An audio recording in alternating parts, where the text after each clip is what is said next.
राजस्थान सरकार ने प्रदेश में नई आबकारी नीति को जारी कर दिया है। 1 अप्रैल 2025 से नई आबकारी नीति पूरे प्रदेश में लागू कर दी जाएगी। नई आबकारी नीति के तहत सरकार ने शराब बेचने के लिए लाइसेंस का प्रावधान आसान बनाने की कोशिश की है। सरकार का ये कहना है कि इससे अवैध शराब की बिक्री पर रोक लगेगी। हालांकि नागौर सांसद हनुमान बेनीवाल ने भजनलाल सरकार की नई आबकारी नीति का विरोध किया है। उन्होंने कहा है कि नई नीति से राजस्थान में बजरी माफिया के साथ शराब माफिया को भी समानांतर सरकार चलाने का लाइसेंस मिल जाएगा। बेनीवाल ने सरकार पर निशाना साधते हुए कहा कि शराब माफियाओं के साथ सरकार की साठगांठ हो चुकी है।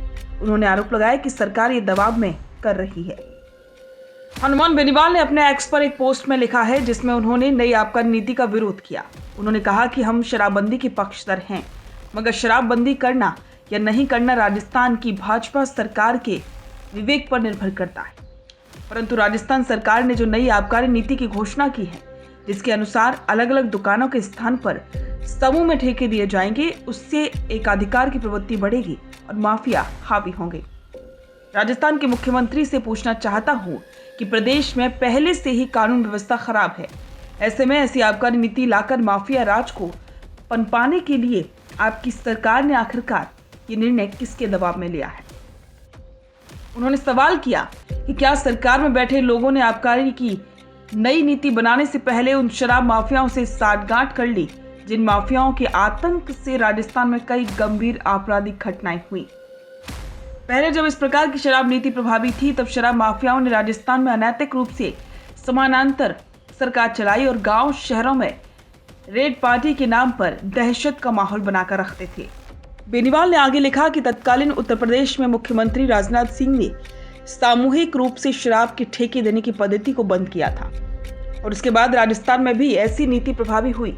लेकिन अब पुनः भारतीय जनता पार्टी की सरकार शराब माफियाओं का राज स्थापित करने के लिए ये नीति लेकर आई है, जिसका हम पुरजोर विरोध करते हैं।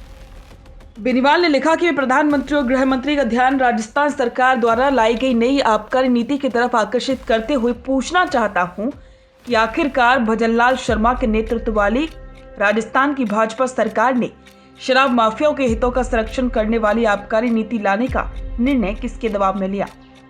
राजस्थान सरकार ने अपनी नई आबकारी नीति में कहा है कि मदिरा दुकानों के आवंटन की वर्तमान पारदर्शी व्यवस्था को निरंतर रखते हुए सुधारात्मक प्रावधान नई नीति में प्रस्तावित किए गए हैं, मगर सामूहिक आवंटन का प्रावधान शब्द इस नई आबकारी नीति में उल्लेखित होते ही ये स्पष्ट हो गया है कि राजस्थान की सरकार बजरी माफियाओं के साथ अब प्रदेश में शराब माफियाओं को भी अपने समानांतर सरकार चलाने की अनुज्ञा देने जा रही है।